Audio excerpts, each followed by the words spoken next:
Skip is a first-time caller out of Augusta, GA. I think that's where James Brown is from, or was from. Skip, thank you for calling. You're on the air, sir. Hey, Jesse, can you hear me? Loud and clear. How you doing? All is well, sir. How you? I'm doing good. I got a quick question for you. Yes, sir. I had a stroke last year and then congestive heart failure, and I ended up in a wheelchair. And How old are you? I'll be 53 in December. Why did you have a stroke? To be honest with you, I wasn't living a good life back then. I was drinking and drugging, and it caught up with me. It got me. Yep. And it did. A lot of people don't realize that what you do in your youth eventually catches up with you and it kills you. Because when you're young, you're not thinking that way. You just want to have fun, and you're not really thinking about what am I doing to myself. You know what I'm saying? I know. I thought, you know how when you're young, you think you can live forever, nothing's going to stop you. That's right. Yeah. Well, I'm sorry about that, Skip. Yeah, it's all good. You know, everything's for a reason, and the reason was because I didn't take care of myself. You know, cause and effect. Yeah, you're right. You're exactly right. And these drugs down here, like everywhere else, is just killing people. I went to my cousin's funeral last Monday. He was 26 and he OD'd on heroin. Wow. And my girlfriend, her daughter, she was 26 and she OD'd on heroin back in June. Amazing. I mean, it's just killing these kids around here. Everybody on drugs except baby Jessica's daddy. And you know the funny thing, Jesse? What? While I was doing drugs and all, you know, you think you got your so-called friends or whatever. They come around. Since I had this stroke and heart failure, I've been having to live in an abandoned house because I just got my SSI started. I've been living in this abandoned house for over a year with no lights and water. Wow. And I'm trying to. I can't get my Medicaid to give me no physical therapy. Well, how do you have a girlfriend if you're living in an abandoned house? She comes by to visit with me. Wow. Hold on, Skip. That's amazing. Skip, so you are you still living in an abandoned house? Yes, sir. It's this old house that nobody lives in. It don't have any lights or any water. You don't have family members or anyone who can help you? Well, I've got 2 grown kids in Milledgeville, Georgia, which is about an hour and a half from here. And they want me to come down there and stay with them, but I don't know. I've been down in Augusta for 5 years now, and this is my home, and I know I'm going to get better. And I just don't, you know, they're having a hard time as it is already, you know. How old are you again? I'm sorry? I'm 52. And so, 52, your kids want you to come live with them and you won't go? No, I'm hard-headed, I guess. I don't know. Do you have lights and gas on in that house? I don't have anything. I got a porta potty in the keep in the bathroom. And get this, Jesse. This is how I take my bath. I went and bought me one of them kiddie pools, them little plastic pools that little kids swim in.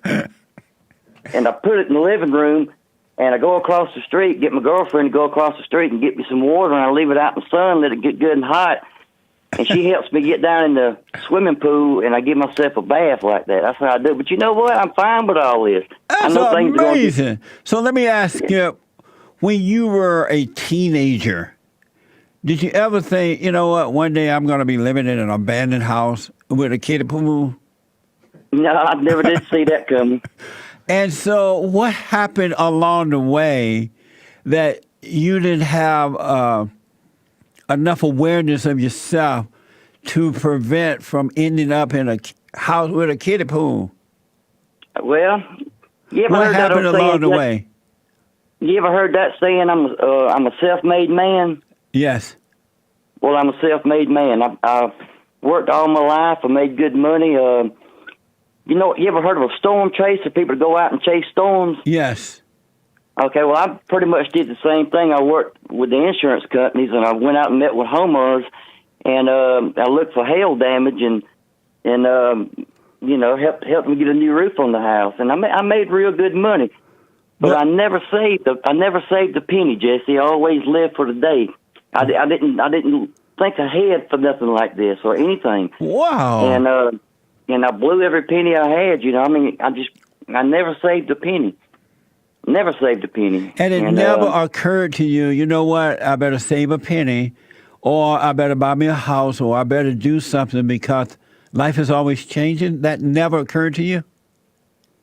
I'm ashamed to say it, but I always put it off to tomorrow, I'll start tomorrow. I'll start saving or whatever, but I just never did it. Wow. That's amazing. And so your father and mother wasn't an example of that? They didn't save and kind of show you how to do it? Oh, they did. Now, my mama, she could squeeze a penny so tight a booger would come out of his nose. I mean, she was good. She was good with money. Where your mama now? Well, they both passed on. They adopted me when I was 3 days old, and my dad he traveled across the country with a chemical construction company, and he made good money. He made real good money.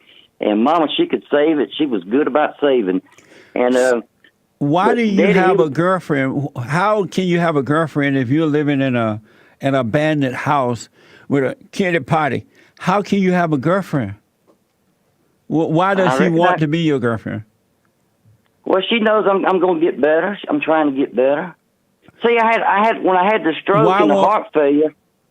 When I had the stroke and the heart failure, all that's working out good now. But while I was in the hospital, arthritis set in my hip, and that's why I can't walk right now. I'm in a wheelchair, and they got me on Medicaid now, but Medicaid won't pay for no physical therapy. Why don't you go to like a homeless shelter or old people place or something? Well, I tried the old people place with but it costs like $300 and something a day, and I don't have any insurance except for Medicaid, so they won't pay for it. I'm in the process now, Jesse, of getting what they call a housing voucher. And see, I don't want to. I really don't want to have to. I don't want no dependent on the government. How did you find my show? If you're living in an abandoned home with no electricity. All right, here's the deal. I found you on YouTube. I got I watch you every day. I watch you every single day, and I laugh with you, and sometimes I want to cry for you sometimes for all the idiots that you have on there, and something you've taught me is I don't know how you do it, Jesse. You don't let anybody. Hold on, buddy. Hold on. Amazing. So, Skip, you were saying there's one thing you like about what I do? Oh, I love what you do. I learned a lot from you, and one of the main things I learned from you is how not to let people trigger me. I don't know how you do it, man. You got so many idiots to call in, and they try to trigger you, but you don't fall for it. You stay right on focus. And the key is, Skip, is that God, and I have to say that's who did it because it's the Spirit, and He did it. He took the spirit of anger out of my mind, out of my body. He took it away from me 29 years ago. And so when people try to cause me to overreact, I cannot overreact because I don't have anything to overreact from within me. It's not there. And so that's why. And anyone who overcomes anger cannot be controlled by the world around them. You're exactly right. I had a lot of anger in my life growing up. I told you I was adopted, and my dad traveled, so my mom, she pretty much raised me, and I took on her character. I took on her anger. Yeah. And I'm going to tell you something. A long time ago, they both passed on now. Daddy died in 85, and she passed on in 95. And there was a lot of violence when I was growing up. I mean, Daddy, he was a bad alcoholic, and he'd run around on Mama, and he would beat on us sometime, and we'd have to lock ourselves up in the bedroom. I've had to take guns away from him when I was 12 and 13 to keep him from hurting Mom and everything. Why were you locking up in the bathroom? He wasn't after you, just after Mama. Why did they? Why did Mama lock you?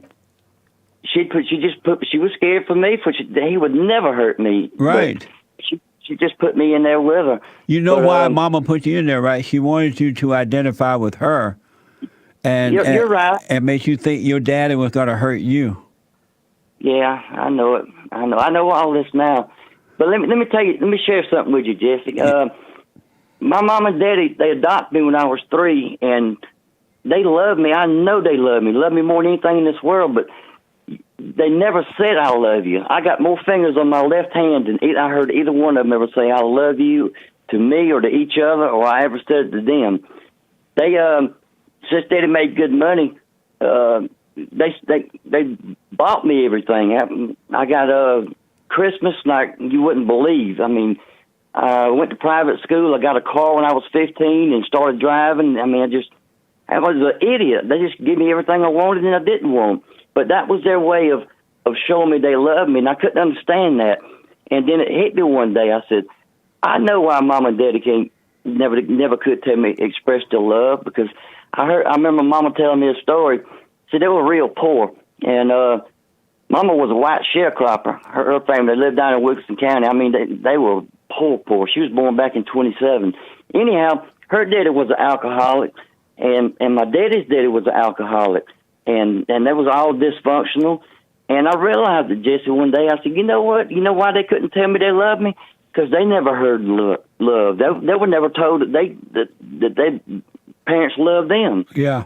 So I had to forgive them. Even though they were dead, I had to forgive them for that. Yes, absolutely. And it brought peace to me. It really brought peace to me. Even though of course. I knew, yeah.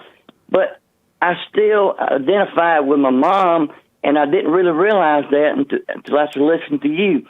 And that's where my anger comes from. Yes. It really comes from being just like my mama. Every man who has anger is a woman.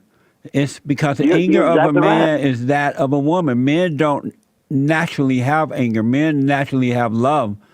They naturally have love, but in their childhood, that love is taken away from them and replaced with the anger of their mothers or grandmothers. You're right, Jesse. You're exactly right.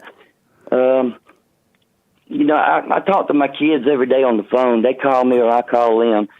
And before we hang that phone up, we always say I love you to each other. Let me ask this. It's just natural. Yes. Is it possible that you ended up in your condition because they spoiled you by giving you too much? You're exactly right. Yeah. You're exactly right. They gave me everything I wanted. I didn't actually grow up really until my mom died in '95. Yeah. And I realized then I've got to go to work. I don't have nobody to take care of me anymore. Yeah. Did you do the same thing? Did you spoil your kids? No, I never did that. Never believed in that. Oh, good. Which I wasn't at home much, Jesse. I guess we divorced when they were about 4 or 5. Oh, okay. And they're 24 and 26 now. Skip. So let me tell you this thing because I'm running out of time here. I'm looking at the clock. So you have a computer in this house that you're living in, and that's how you hear the show, right? No, I watch it on my cell phone. I plug it up to my lighter in the truck to keep the battery going. That's amazing. I ain't never heard nothing like this. That is amazing. I appreciate that, man. Well, I tell you what, I love you, Jason. I appreciate everything you do for me and for everybody out there that'll listen to you. Wow. Look, I have one quick question I want to ask you. Won't take but a minute, I promise. Okay, all right. Okay.